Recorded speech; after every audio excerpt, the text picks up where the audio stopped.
Cette machine est l'une des plus modernes en matière d'assemblage de fils afin d'en fabriquer un plus gros qui permettra ici de tricoter chaussettes, collants et bas de contention. Elle tourne depuis quelques mois au sein de l'usine vosgienne du groupe français Inotera à Nomexy, usine où 2 500 000 € ont été investis au cours des 2 dernières années. Le développement d'une nouvelle chaussette éco-fibre, une chaussette éco-responsable avec des matières à base de fibres recyclées, de fibres naturelles. Et puis également du process industriel avec des capacités industrielles de ce type-là, comme la machine Airjet, également des machines de tricotage, des machines d'assemblage automatique.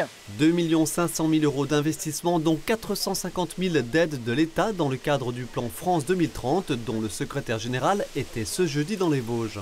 On voit bien ici dans cet atelier qu'ils ont réussi à conserver l'histoire d'une société qui est plus que centenaire, avec la modernisation des outils technologiques. Donc c'est vraiment ce que nous recherchons à France 2030, c'est ce mélange-là. Ça devient un des plus gros employeurs du secteur. Inotera, ils n'ont cessé de progresser, tout en automatisant de plus en plus. C'est une entreprise remarquable, on est très fiers de l'avoir sur notre territoire, c'est une vraie chance. 330 salariés produisent ici 3 500 000 paires de chaussettes ou de bas destinés à un marché de niche. L'usine a réalisé l'année dernière un chiffre d'affaires de 54 millions €, une activité qui se maintient, voire qui se développe, malgré un contexte géopolitique compliqué. C'est un choix d'audace parce que les challenges sont énormes. Que je vous l'ai dit, nos concurrents sont, eux, pour la plupart à l'étranger.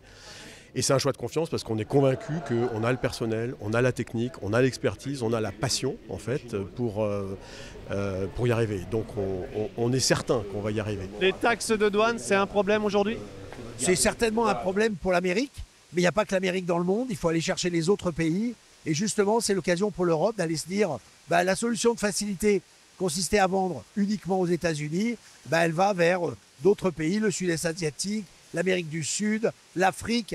Le monde est grand et l'Amérique n'est pas le monde. France 2030 dans les Vosges, c'est déjà 52 millions € d'aides qui ont accompagné une trentaine de projets autour de l'innovation, de la réindustrialisation et de la transition écologique. Ce jeudi, son secrétaire général s'est également rendu chez FIF Cryo à Golbey, ainsi qu'à la Scierie Lemaire à la Petite Raon.